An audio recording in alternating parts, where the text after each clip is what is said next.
Welcome to Three Insights in about 3 minutes. I'm Drew Dinkellocker, president of MarketingAccelerator.com.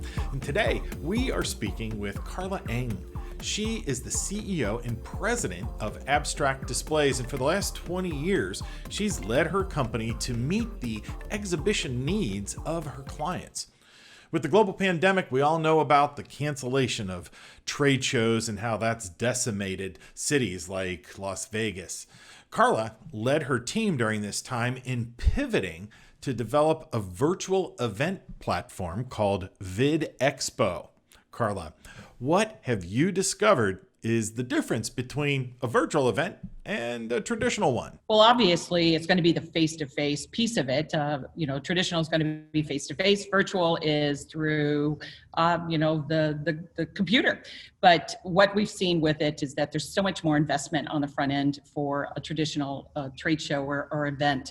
And whereas with the virtual shows, there's not really that investment of shipping and all the travel that's associated with it. But I will say that you're not also limited to the hours that a typical trade show or event's going to be. You're it's open all the time, and I feel that this is something that's probably going to be part of our world for a very long time. That it'll end up creating a hybrid event.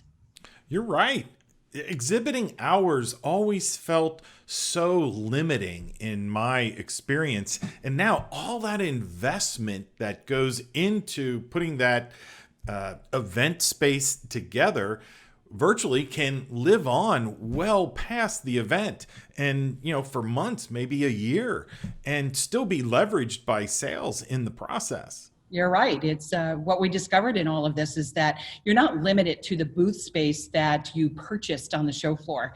If you've got a 10 by 10 or 10 by 20, your virtual exhibit can now go into, a 50 by 50 if you've got that much content, and you're not limited just to that small space, which really has expanded clients' offerings during their trade shows, which has made a huge difference for them. It would seem that if you had unlimited booth space virtually, you could create a booth per customer segment. Wow, that would be a luxury you sure don't get in a 10 by 10.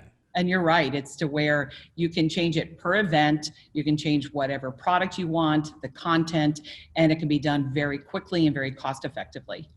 Carla, you've been in business for 20 years. You've led a business for 20 years. That's no small feat. What bit of advice might you have for an up-and-coming business person that wants to lead their own business? That's pretty simple. You have to be true to yourself. Know who you are. I think you have to know what value you bring to the table. And for me, the most important thing is having fun. I love having fun with my clients, and I feel sometimes I probably bring too much of that to the table with my clients. And the only other thing I would probably add is don't start a business during the pandemic. Wow, that's good advice, Carla. Thanks. I'm energized by you and your innovative response to COVID-19. Now, if you're watching this video podcast and energized by these kinds of discussions, then click the subscribe button in the comments section below. I know your time's valuable. That's why 3 is 3 insights in about 3 minutes. We'll see you next time.